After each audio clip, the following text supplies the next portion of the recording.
Judge, how are you? Madam Justice, good to see you.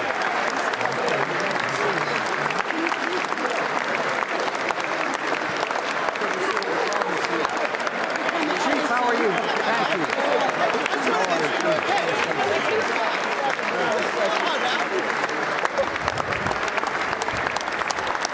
Great, Jack.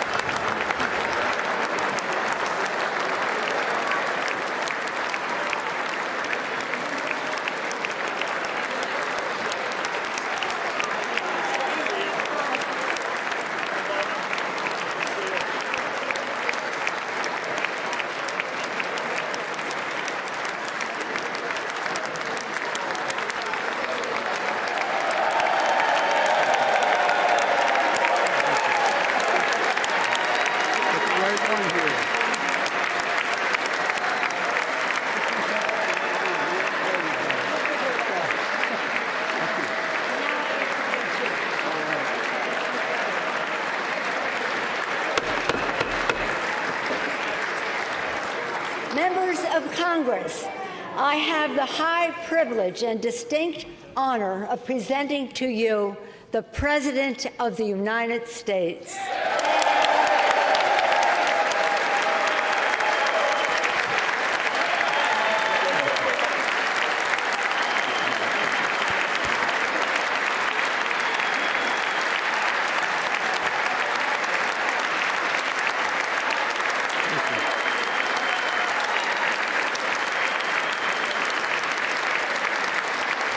Thank you, thank you, thank you.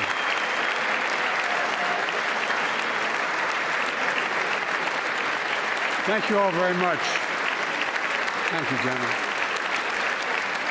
Thank you. Thank you. Thank you all very, very much.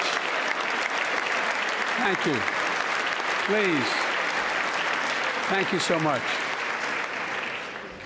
Madam Speaker, Madam Vice President, our First Lady and Second Gentleman, members of Congress and the Cabinet, Justices of the Supreme Court, my fellow Americans.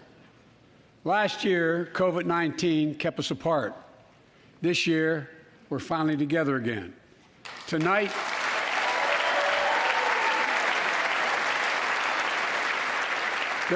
we meet as Democrats, Republicans, and Independents, but most importantly, as Americans, with the duty to one another, to America, to the American people, to the Constitution, and an unwavering resolve that freedom will always triumph over tyranny.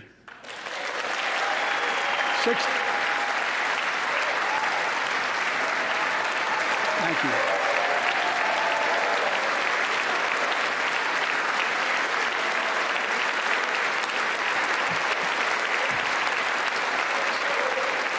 6 days ago, Russia's Vladimir Putin sought to shake the very foundations of the free world, thinking he could make it bend to his menacing ways. But he badly miscalculated. He thought he could roll into Ukraine and the world would roll over. Instead, he met with a wall of strength he never anticipated or imagined. He met the Ukrainian people.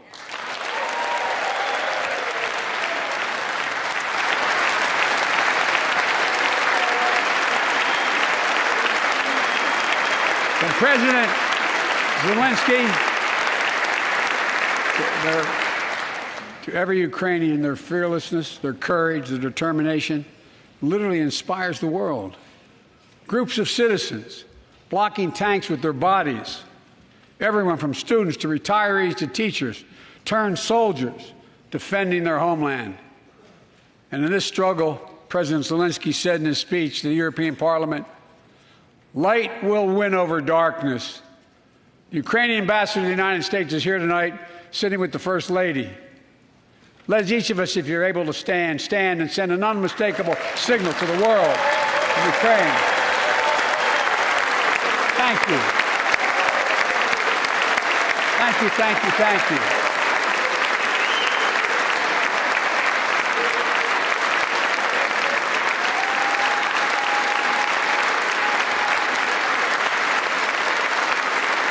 bright, she's strong, and she's resolved.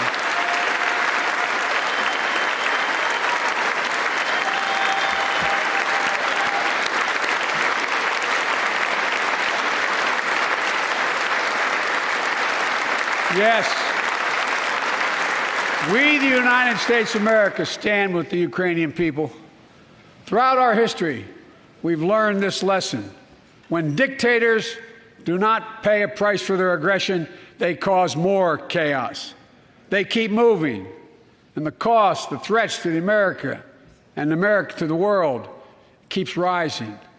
That's why the NATO alliance was created, to secure peace and stability in Europe after World War II. The United States is a member, along with 29 other nations. It matters. American diplomacy matters. American resolve matters. Putin's latest attack on Ukraine was premeditated and totally unprovoked. He rejected repeated efforts at diplomacy. He thought the West and NATO wouldn't respond. He thought he could divide us at home, in this chamber, in this nation. He thought he could divide us in Europe as well. But Putin was wrong. We are ready. We are united, and that's what we did. We stayed united. We prepared extensively and carefully. We spent months building coalitions of other freedom-loving nations in Europe and the Americas, from America to the Asian and African continents, to confront Putin. Like many of you, I spent countless hours unifying our European allies. We shared with the world in advance what we knew Putin was planning and precisely how he would try to falsify and justify his aggression. We countered Russia's lies with the truth. And now that he's acted, the free world is holding him accountable, along with 27 members of the European Union, including France, Germany, Italy, as well as countries like the United Kingdom, Canada, Japan, Korea, Australia, New Zealand, and many others. Even Switzerland are inflicting pain on Russia and supporting the people of Ukraine. Putin is now isolated from the world more than he has ever been. Together,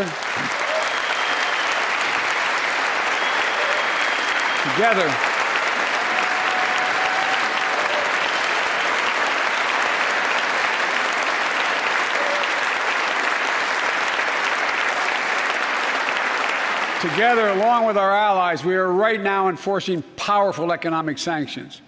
We're cutting off Russia's largest banks from the international financial system, preventing Russia's central bank from defending the Russian ruble, making Putin's $630 billion war fund worthless.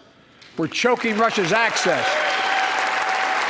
To technology that will sap its economic strength and weaken its military for years to come. Tonight, I say to the Russian oligarchs and the corrupt leaders who bilked billions of dollars off this violent regime, no more. The United States, I mean it.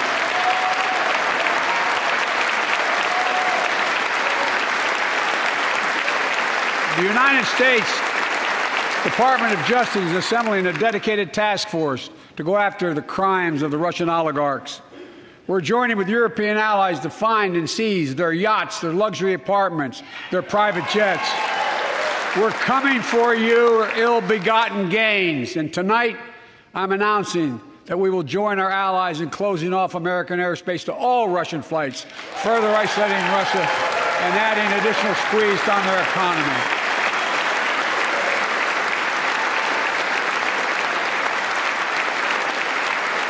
He has no idea what's coming. The ruble has already lost 30% of its value. The Russian stock market has lost 40% of its value, and trading remains suspended. The Russian economy is reeling, and Putin alone is the one to blame. Together with our allies, we're providing support to the Ukrainians in their fight for freedom. Military assistance, economic assistance, humanitarian assistance. We're giving more than $1 billion of direct assistance to Ukraine, and will continue to aid the Ukrainian people as they defend their country and help ease their suffering.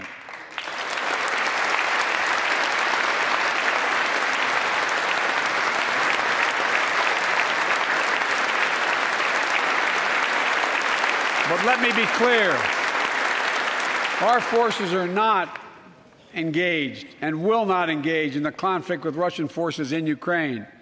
Our forces are not going to Europe to fight Ukraine, but to defend our NATO allies in the event that Putin decides to keep moving west. For that purpose, we have mobilized American ground forces, air squadrons, ship deployments to protect NATO countries including Poland, Romania, Latvia, Lithuania, and Estonia. And as I've made crystal clear, the United States and our allies will defend every inch of territory that is NATO territory with the full force of our collective power. Every single inch.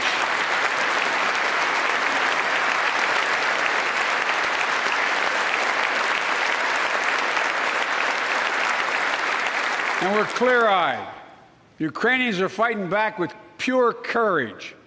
But the next few days, weeks, and months will be hard on them. Putin has unleashed violence and chaos.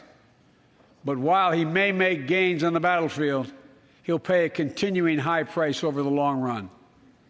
And a pound of Ukrainian people, the proud, proud people, pound for pound, ready to fight with every inch of energy they have.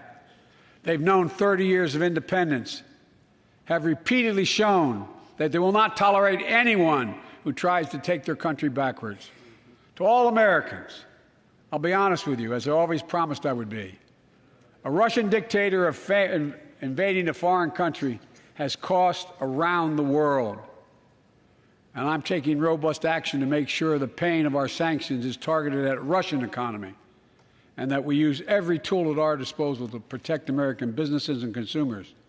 Tonight, I can announce the United States has worked with 30 other countries to release 60 million barrels of oil from reserves around the world. America will lead that effort, releasing 30 million barrels of our own strategic petroleum reserve. And we stand ready to do more if necessary, united with our allies. These steps will help blunt gas prices here at home, but I know news about what's happening can seem alarming to all Americans. But I want you to know we're going to be okay. We're going to be okay. When the history of this era is written, Putin's war in Ukraine will have left Russia weaker and the rest of the world stronger.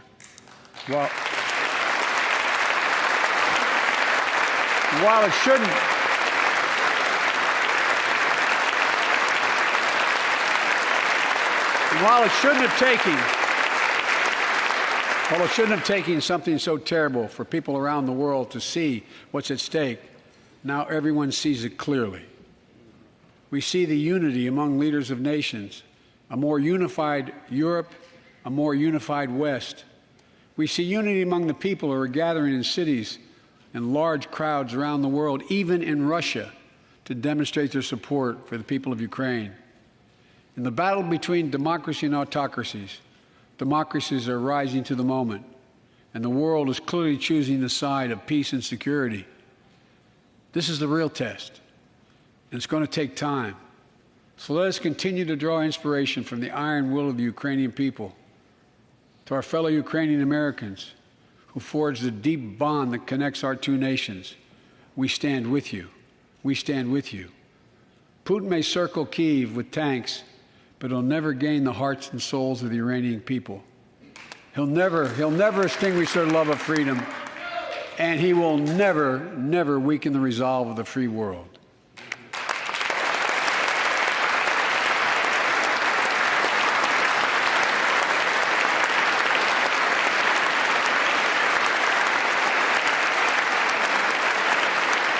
We meet tonight in an America that has lived through two of the hardest years this nation has ever faced. The pandemic has been punishing, and so many families are living paycheck to paycheck, struggling to keep up with the rising cost of food, gas, housing, and so much more. I understand, like many of you did. My dad had to leave his home in Scranton, Pennsylvania to find work. So like many of you, I grew up in a family when the price of food went up, it was felt throughout the family. It had an impact. That's one of the first things I did as president was fight to pass the American Rescue Plan. Because people were hurting. We needed to act, and we did. Few pieces of legislation have done more at a critical moment in our history to lift us out of a crisis. It fueled our efforts to vaccinate the nation and combat COVID-19, delivered immediate economic relief to tens of millions of Americans. It helped put food on the table. Remember those long lines of cars waiting for hours just to get a box of food put in their trunk? It cut the cost of health care insurance. And as my dad used to say, it gave the people just a little bit of breathing room. Unlike the $2 trillion tax cut passed in the previous administration that benefited the top 1% of Americans, the American Rescue Plan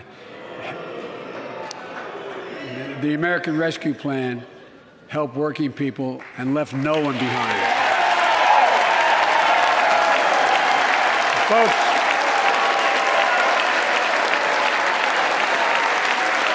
and it worked. It worked.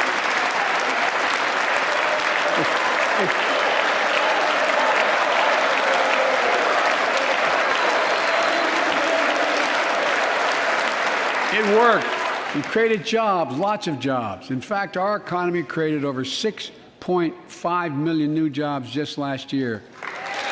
More jobs in 1 year than ever before in the history of the United States of America. The economy grew at a rate of 5.7 last year, the strongest growth rate in 40 years, and the first step in bringing fundamental change to our economy that hasn't worked for working people in this nation for too long. For the past 40 years, we were told that tax break for those at the top and benefits would trickle down and everyone would benefit. But that trickle-down theory led to a weaker economic growth, lower wages, bigger deficits, and a widening gap between the top and everyone else in nearly a century. Look, Vice President Harris and I ran for office, and I realize we have fundamental disagreements on this, but ran for office with a new economic vision for America. Invest in America, educate Americans, grow the workforce, build the economy from the bottom up and the middle out, not from the top down, because we know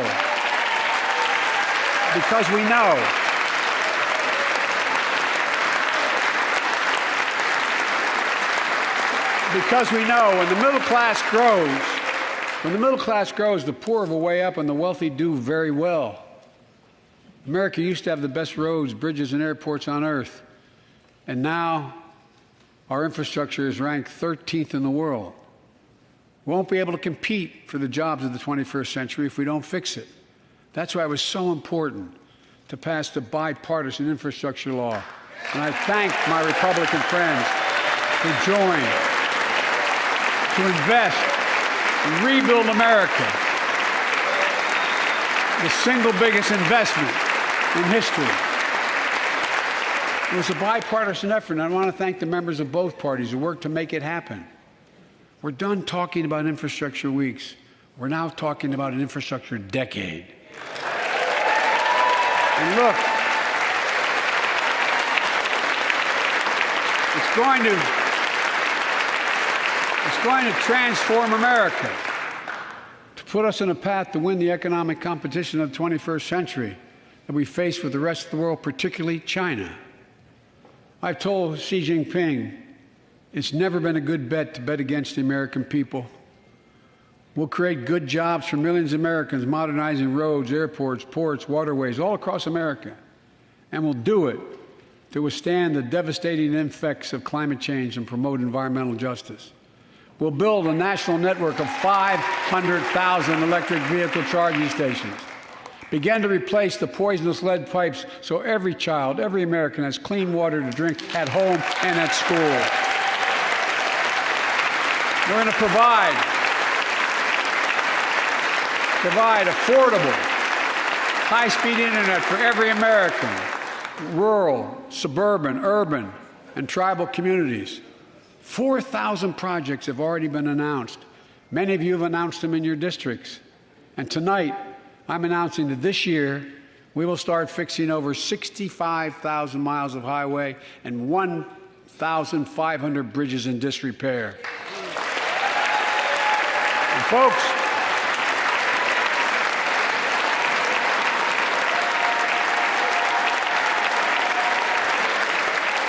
when we use taxpayers' dollars to rebuild America, we're going to do it by buying America. Buy American products.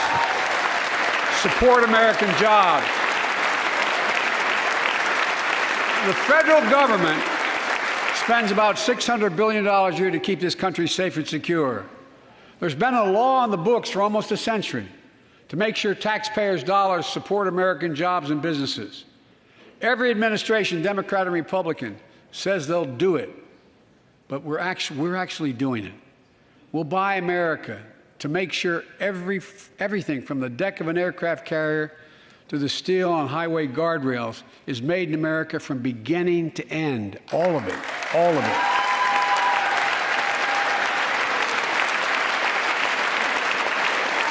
But folks, to compete for the jobs of the future, we also need a level playing field with China and other competitors. That's why it's so important to pass the Bipartisan Innovation Act sitting in Congress that will make record investments in emerging technologies and American manufacturing. We used to invest almost 2% of our GDP in research and development. We don't now. China is. Let me give you one example why it's so important to pass. If you travel 20 miles east of Columbus, Ohio, you'll find 1,000 empty acres of land. It won't look like much, but if you stop and look closely, you'll see a field of dreams, the ground on which America's future will be built. That's where Intel, the American company that helped build Silicon Valley, is going to build a $20 billion semiconductor megasite, up to 8 state-of-the-art factories in one place, 10,000 new jobs. And in those factories, the average job about $135,000 a year. Some of the most sophisticated manufacturing in the world to make computer chips the size of a fingertip, that power the world in everyday lives, from smartphones, technology, the internet, technology that's yet to be invented. But that's just the beginning. Intel CEO Pat Gelsinger, who was here tonight, I don't know where Pat is. Pat, there you go, Pat, stand up.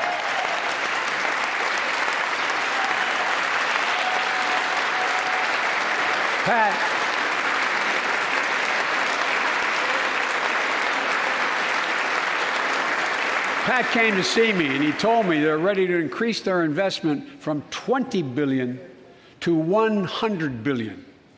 That would be the biggest investment in manufacturing in American history.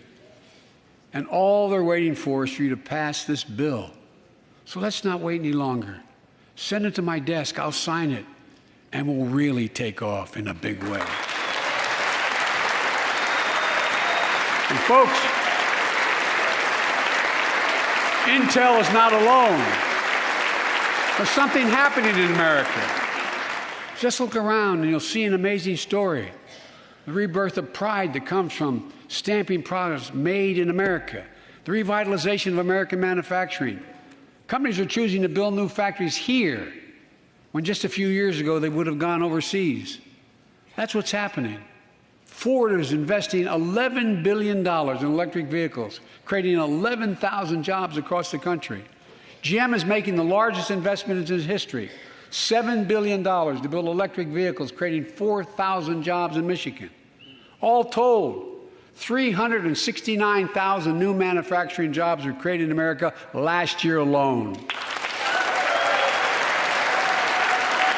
Folks,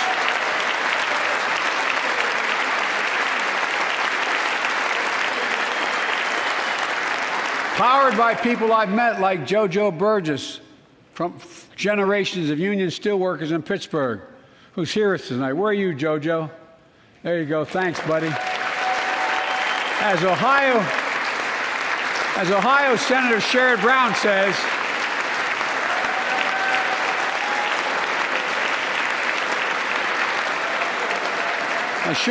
says, it's time to bury the label Rust Belt. It's time to see what used to be called the Rust Belt become the home of a significant resurgence of manufacturing. And with all the bright spots in our economy, Record job growth, higher wages. Too many families are struggling to keep up with their bills. Inflation is robbing them of gains they thought otherwise they would be able to feel. I get it. That's why my top priority is getting prices under control. Look, our economy roared back faster than almost anyone predicted. But the pandemic meant that businesses had a hard time hiring enough people because of the pandemic to keep up production in their factories. So you didn't have people making those beams that went into buildings because they were out. The factory was closed. The panic also disrupted the global supply chain. Factories close. When that happens, it takes longer to make goods and get them to the warehouses, to the stores, and prices go up. Look at cars last year. 1/3 of all the inflation was because of automobile sales. There weren't enough semiconductors to make all the cars that people wanted to buy. And guess what? Prices of automobiles went way up, especially used vehicles as well. And so we have a choice. One way to fight inflation is to drive down wages and make Americans poorer. I think I have a better idea to fight inflation. Lower your costs, not your wages. And folks,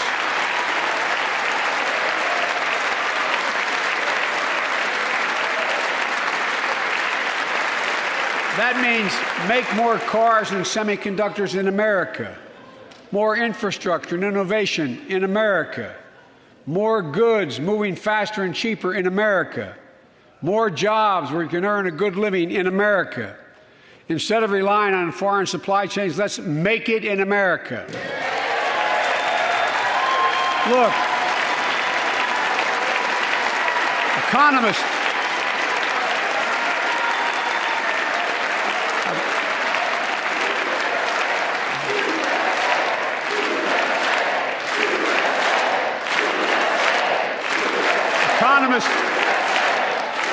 call this increasing the productive capacity of our economy. I call it building a better America. My plan to fight inflation will lower your costs and lower the deficit. 17 Nobel laureates in economics said my plan will ease long-term inflationary pressures. Top business leaders, and I believe most Americans, support the plan. And here's the plan. First, cut the cost of prescription drugs.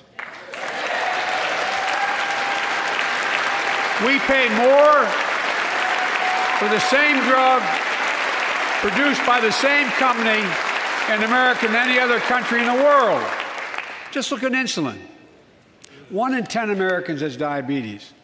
In Virginia, I met a 13-year-old boy, the handsome young man standing up there, Joshua Davis. He and his dad both have type 1 diabetes, which means they need insulin every single day. Insulin costs about $10 a vial to make. That's what it costs the pharmaceutical company. But drug companies charge families like Joshua and his dad up to 30 times that amount. I spoke with Joshua's mom. Imagine what it's like to look at your child who needs insulin to stay healthy and have no idea how in God's name you're going to be able to pay for it. What it does to your family, but what it does to your dignity, your ability to look your child in the eye, to be the parent you expect yourself to be. I really mean to think about that. That's what I think about. You know, yesterday, Joshua's here tonight, but yesterday was his birthday. Happy birthday, buddy, by the way. For Joshua and 200,000 other young people with type 1 diabetes, let's cap the cost of insulin at $35 a month so everyone can afford it. And drug companies will do very, very well, their profit margin. While we're at it, I know we have great disagreements on this floor with this. Let's let Medicare negotiate the price of prescription drugs.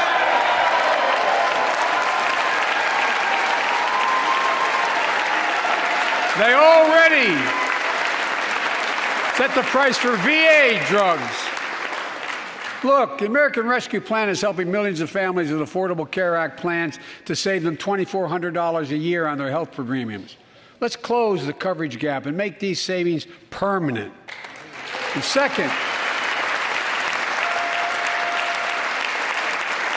let's cut energy costs for families, an average of $500 a year by combating climate change. Let's provide an investment tax credits to weatherize your home and your business, to be energy efficient and get a tax credit for it.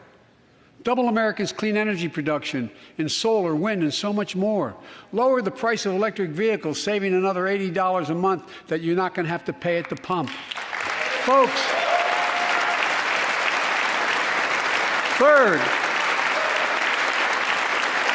the third thing we can do to change the standard of living for hardworking folks is cut the cost of child care. Cut the cost of child care. Folks, if you live in a major city in America, you pay up to $14,000 a year for child care per child. I was a single dad for 5 years, raising 2 kids. I had a lot of help, though. I had a mom, a dad, a brother, and a sister that really helped. But middle class and working folks shouldn't have to pay more than 7% of their income to care for the young children. My plan would cut the cost of child care in half for most families and help parents, including millions of women who left the workforce during the pandemic because they couldn't afford child care, to be able to get back to work, generating economic growth. But my plan doesn't stop there. It also includes home and long-term care, more affordable housing, pre-K for 3- and 4-year-olds. All these will lower costs to families. And under my plan, nobody, let me say this again, nobody earning less than $400,000 a year will pay an additional penny in new taxes. Not a single penny.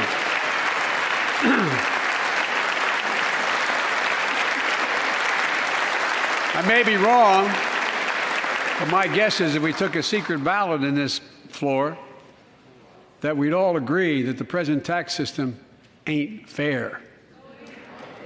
We have to fix it.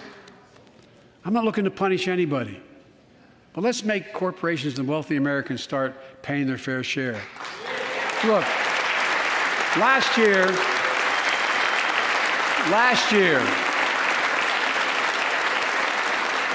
and like Chris Coons and Tom Carper and my distinguished Congresswoman, we come from the land of corporate America.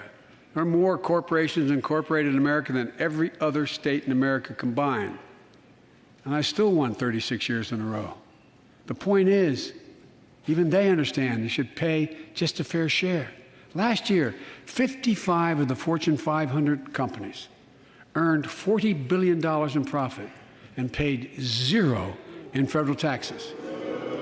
Now look, it's not fair.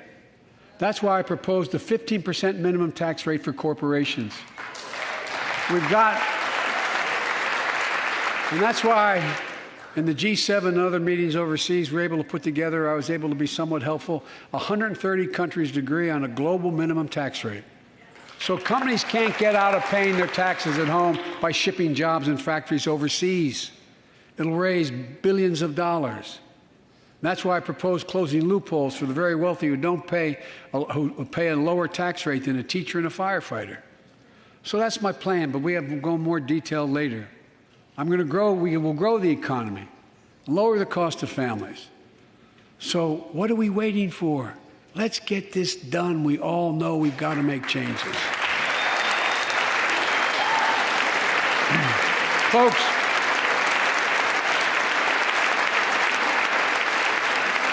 and while you're at it, confirm my nominees for the Federal Reserve, which plays a critical role in fighting inflation. My plan will not only lower costs and give families a fair shot, it will lower the deficit. The previous administration not only ballooned the deficit with those tax cuts for the very wealthy and corporations, it undermined the watchdogs, the job of those to keep pandemic relief funds being wasted. Remember we had those debates? about whether or not those watchdogs should be able to see every day how much money was being spent, where was it going to the right place. But in my administration, the watchdogs are back. And we're going to go after the criminals who stole billions of relief money meant for small business and millions of Americans. And tonight, I'm announcing that the Justice Department will soon name a chief prosecutor for pandemic fraud.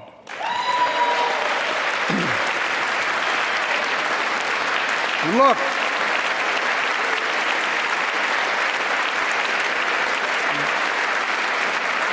I think we all agree, thank you. By the end of this year, the deficit will be down to less than half of what it was before I took office. The only president ever to cut the deficit by more than $1 trillion in a single year. Lowering your cost also meant demanding more competition. I'm a capitalist, but capitalism without competition is not capitalism. Capitalism without competition is exploitation. It drives up profits. When corporations have to compete, their profits go up and your prices go up when they don't have to compete. Small businesses and family farmers and ranchers, I need not tell some of my Republican friends from those states. Guess what? You got 4 basic meat packing facilities. That's it. You play with them or you don't get to play at all. And you pay a hell of a lot more. A hell of a lot more because there's only 4. See what's happening with ocean carriers moving goods in and out of America. During the pandemic, about half a dozen or less foreign-owned companies raised prices by as much as 1,000% and made record profits. Tonight, I'm announcing a crackdown on those companies overcharging American businesses and consumers. And folks,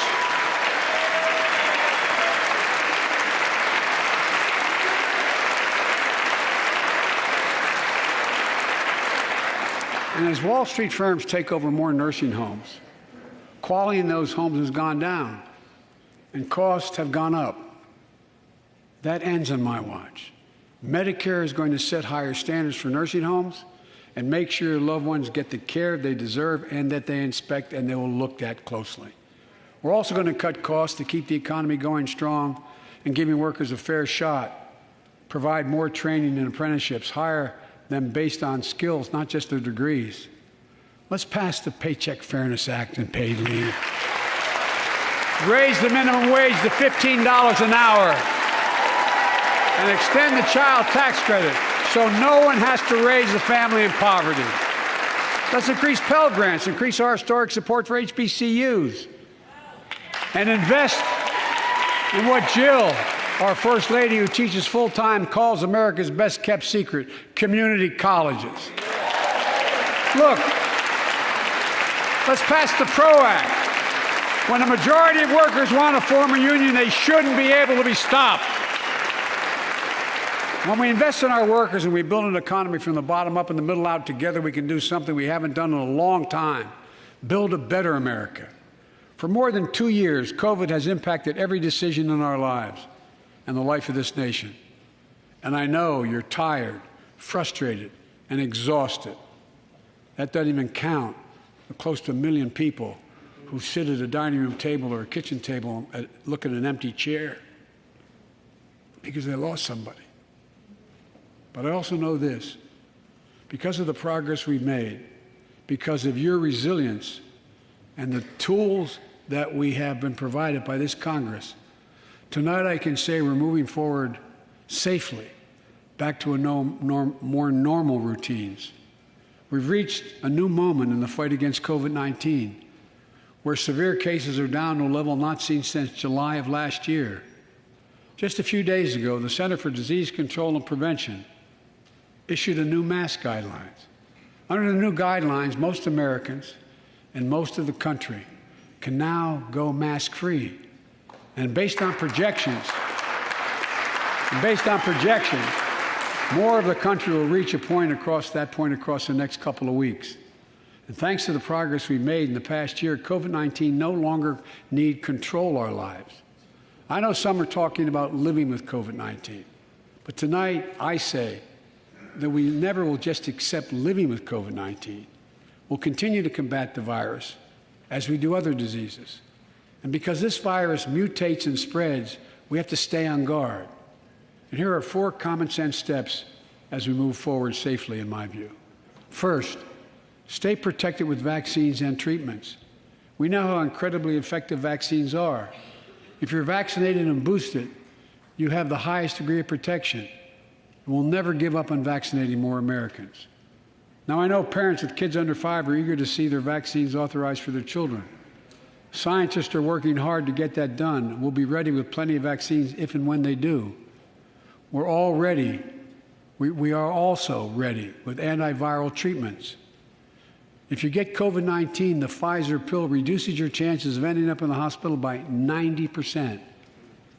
I've ordered more pills than anyone in the world has. Pfizer is working overtime to get us 1 million pills this month and more than double that next month. And now we're launching the Test to Treat initiative. So people can get tested at a pharmacy, and if they prove positive, receive the antiviral pills on the spot at no cost. And folks, if you're immunocompromised or have some other vulnerability, we have treatments and free high-quality masks. We're leaving no one behind or ignoring anyone's needs as we move forward. On testing, we've made hundreds of millions of tests available, and you can order them for free to your doorstep. And we've already ordered free tests. If you already ordered free tests tonight, I'm announcing you can order another group of tests. Go to covidtest.gov starting next week, and you can get more tests. Second, we must prepare for new variants. Over the past, we've gotten much better at detecting new variants. If necessary, we'll be able to develop new vaccines within 100 days instead of maybe months or years. And if Congress provides the funds we need, we'll have new stockpiles of tests, masks, pills ready if needed. I can't promise a new variant won't come, but I can promise you we'll do everything within our power to be ready if it does. Third,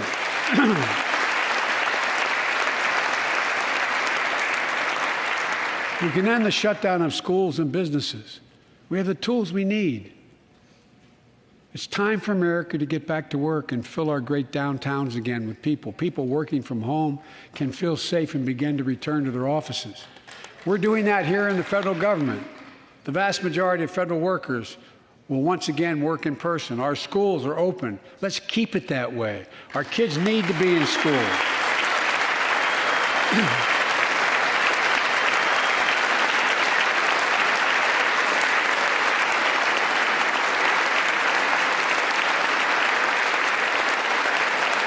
With 75% of adult Americans fully vaccinated and hospitalizations down by 77%, most Americans can remove their masks and stay in the classroom and move forward safely.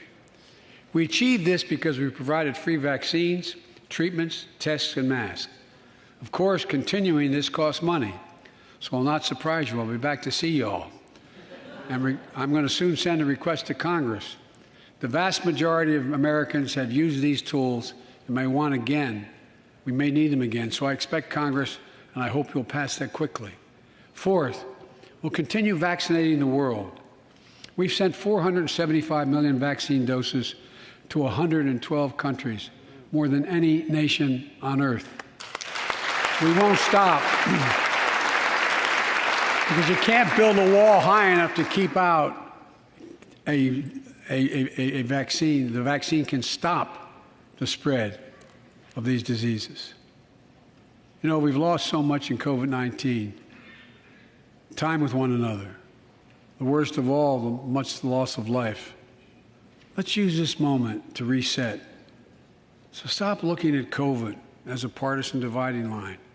See it for what it is, a god-awful disease. Let's stop seeing each other as enemies and start seeing each other for who we are, fellow Americans. Look,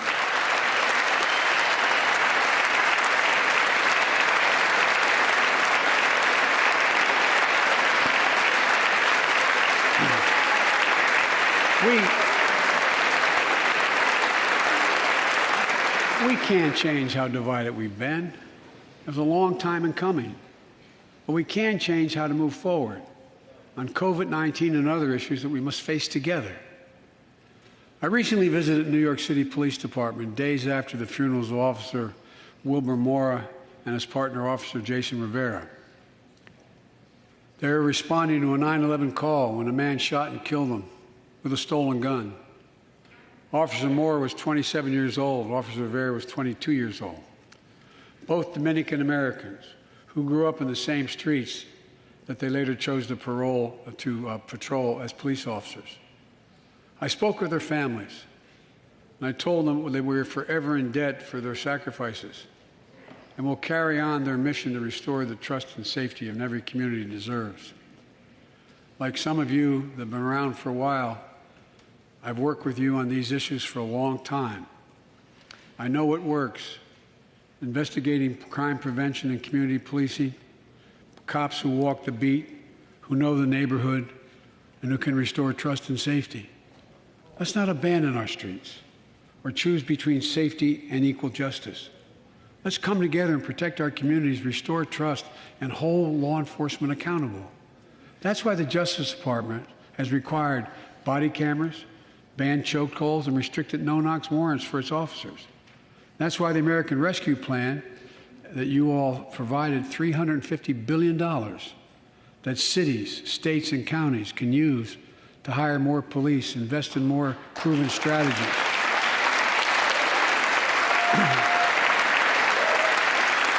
Proven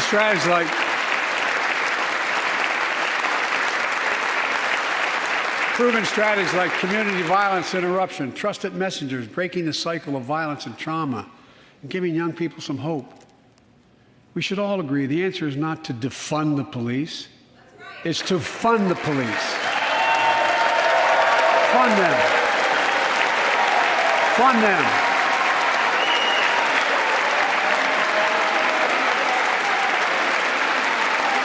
Fund them with resources and training. Resources and training they need to protect our communities. I ask Democrats and Republicans alike to pass my budget and keep our neighborhoods safe. And we'll do everything in my power to crack down on gun trafficking of ghost guns that you can buy online, assemble at home, no serial numbers, can't be traced. I ask Congress to pass proven measures to reduce gun violence. Pass universal background checks. Why should anyone on the terrorist list be able to purchase a weapon? Why? Why? And folks, ban assault weapons with high-capacity magazines that hold up to 100 rounds. You think the deer are wearing Kevlar vests? Look, repeal the liability shield that makes gun manufacturers the only industry in America that can't be sued. The only one. Imagine had we done that with the tobacco manufacturers. These laws don't infringe on the Second Amendment. They save lives. The most fundamental right in America is the right to vote and have it counted. And look, it's under assault. In state after state, new laws have been passed. Not only to suppress the vote, we've been there before, but to subvert the entire election. We can't let this happen. Tonight I call on the Senate to pass the Freedom to Vote Act, pass the John Lewis Act, Voting Rights Act. And while you're at it, pass the Disclose Act so Americans know who's funding our election. Look, tonight, I'd like to honor someone who dedicated his life to serve this country. Justice Breyer, an Army veteran, constitutional scholar, retiring Justice of the United States Supreme Court. Justice Breyer, thank you for your service. Thank you, thank you, thank you. I mean it. Get up, stand, let them see you. Thank you.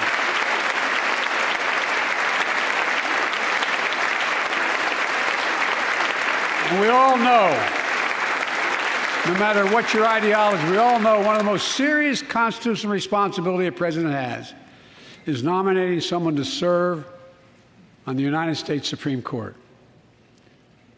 As I did 4 days ago, I've nominated the Circuit Court of Appeals Ketanji Brown Jackson, one of our nation's top legal minds, who continue in Justice Breyer's legacy of excellence. A former top litigator in private practice, a former federal public defender, from a family of public school educators and police officers. She's a consensus builder.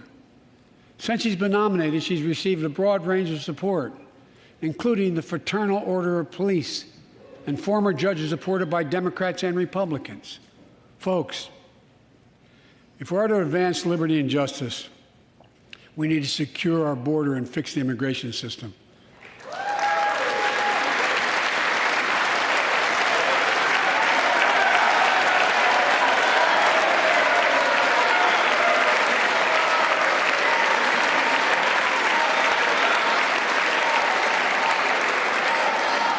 And as you might guess, I think we can do both.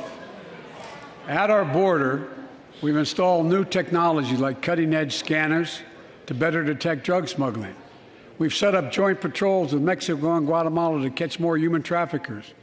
We're putting in place dedicated immigration judges, a significant larger number, so families fleeing persecution and violence can have their cases heard faster, and those who don't legitimately hear can be sent back. We're screening, we're securing commitments and supporting partners in South and Central America to host more refugees and secure their own borders. We can do all this while keeping lit the torch of liberty that has led a generation of immigrants to this land, my forebears and many of yours. Provide a pathway to citizenship for dreamers, those with temporary status, farm workers, essential workers. Revise our laws so businesses have workers they need and families don't wait decades to reunite. It's not only the right thing to do, it's economically smart thing to do. That's why the immigration reform is supported by everyone from labor unions to religious leaders to the U.S. Chamber of Commerce. Let's get it done once and for all. Folks,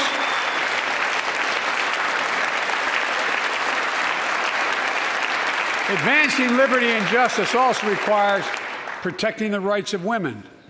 The constitutional right affirmed by Roe v. Wade, standing precedent for half a century, is under attack as never before. If you want to go forward, not backwards, we must protect access to health care, preserve a woman's right to choose, and continue to advance maternal health care for all Americans.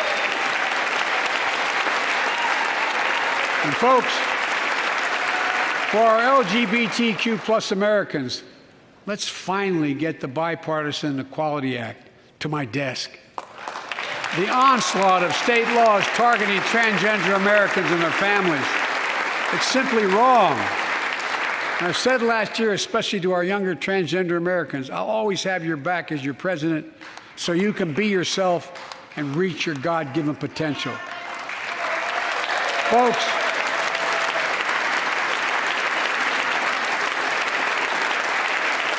as I've just demonstrated, while it often appears we do not agree, and that we do agree on a lot more things than we acknowledge.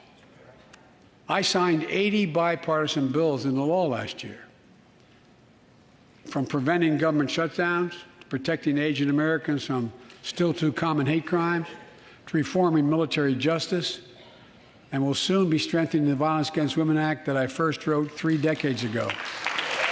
And it's important.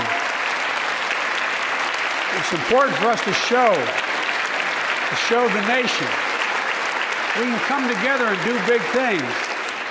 So tonight I'm offering a unity agenda for the nation. 4 big things we can do together, in my view. First, beat the opioid epidemic. There's so much we can do. Increase funding for prevention, treatment, harm reduction, and recovery. Get rid of outdated rules and stop doctors stop doctors from prescribing treatments. Stop the flow of illicit drugs by working with state and local law enforcement to go after the traffickers. And if you're suffering from addiction, you should know you're not alone. I believe in recovery, and I celebrate the 23 million Americans in recovery. Second, let's take on mental health, especially among our children whose lives and education have been turned upside down. The American Rescue Plan gave schools money to hire teachers and help students make up for lost learning. I urge every parent to make sure your school does just that. They have the money. We can all play a part. Sign up to be a tutor or a mentor. Children were also struggling before the pandemic: bullying, violence, trauma, and the harms of social media.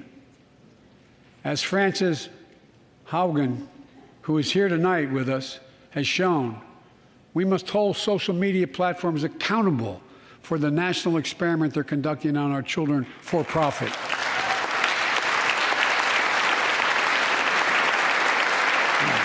Folks, thank you. Thank you for the courage you showed.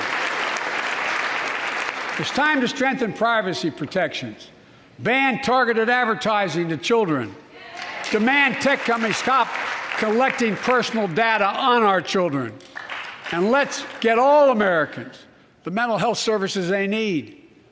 More people can turn for help and full parity between physical and mental health care if we treat it that way in our insurance. Look,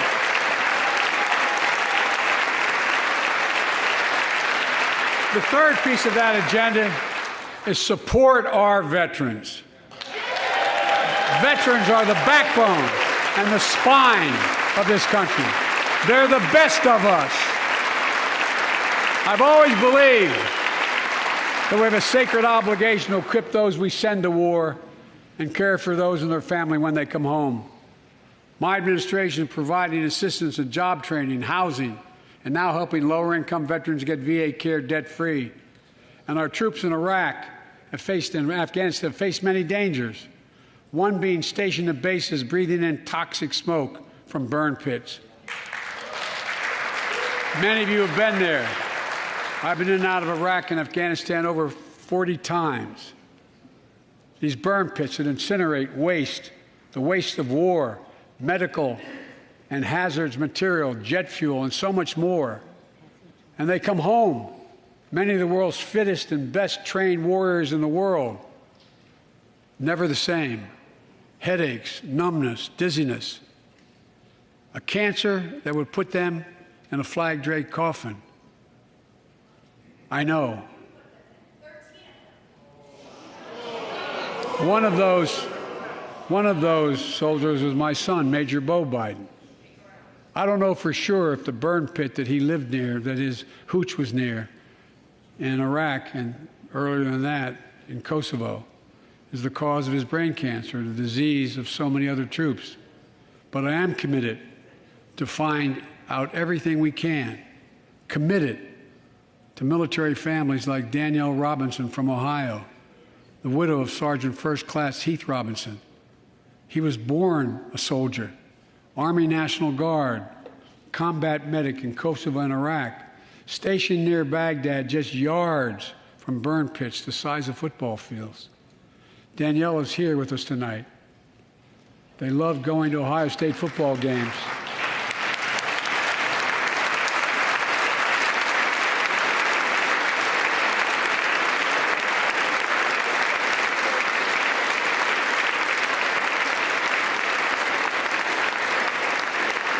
And he loved building Legos with their daughter. But cancer from prolonged exposure to burn pits ravaged Heath's lungs and body. Danielle says Heath was a fighter to the very end. He didn't know how to stop fighting, and neither did she. Through her pain, she found purpose to demand that we do better. Tonight, Danielle, we are going to do better. The VA is pioneering new ways of linking toxic exposure to disease, already helping more veterans get benefits. And tonight, I'm announcing we're expanding eligibility to veterans suffering from 9 respiratory cancers. I'm also calling on Congress to pass a law to make sure veterans devastated by toxic exposure in Iraq and Afghanistan finally get the benefits and the comprehensive health care they deserve.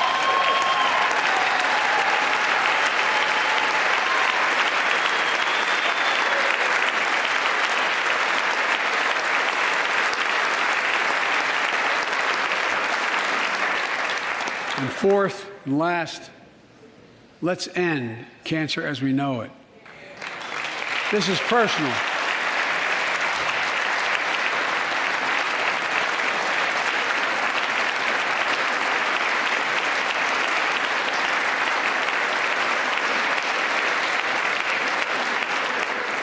This is personal to me and to Jill and to Kamala and so many of you.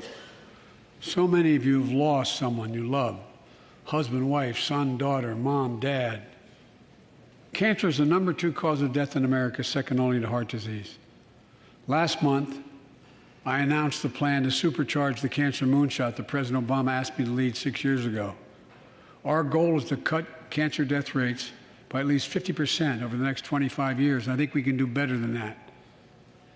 Turn cancers from death sentences into treatable diseases. More support for patients and their families. To get there, I call on Congress to fund what I call ARPA-H, Advanced Research Projects Agency for Health, patterned after DARPA in the Defense Department. Projects that led in DARPA to the internet, GPS, and so much more that make our forces more safer and be able to wage war with more clarity. ARPA will have a singular purpose: to drive breakthroughs in cancer, Alzheimer's and diabetes, and more. A unity agenda for the nation. We can do these things. It's within our power, and I don't see a partisan edge to any one of those four things. My fellow Americans, tonight,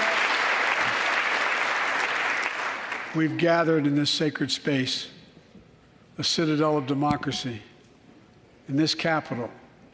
Generation after generation of Americans have debated great questions amid great strife and have done great things. We fought for freedom, expanded liberty, debated totalitarianism and terror. We built the strongest, freest, and most prosperous nation the world has ever known. Now is the hour, our moment of responsibility, our test of resolve and conscience, of history itself. It is in this moment that our character of this generation is formed. Our purpose is found. Our future is forged. Well, I know this nation. We'll meet the test, protect freedom and liberty, expand fairness and opportunity, and we will save democracy. As hard as those times have been, I'm more optimistic about America today than I've been my whole life, because I see the future that's within our grasp, because I know there's simply nothing beyond our capacity. We're the only nation on earth that has always turned every crisis we've faced into an opportunity. The only nation that can be defined by a single word: possibilities. So on this night, on our 245th year as a nation, I've come to report on the state of the nation, the State of the Union. And my report is this: the State of the Union is strong because you, the American people, are strong. We are stronger today. We are stronger today than we were a year ago. And we'll be stronger a year from now than we are today. This is our moment to meet and overcome the challenges of our time. And we will, as one people, one America, the United States of America. God bless you all, and may God protect our troops. Thank you. Go get him.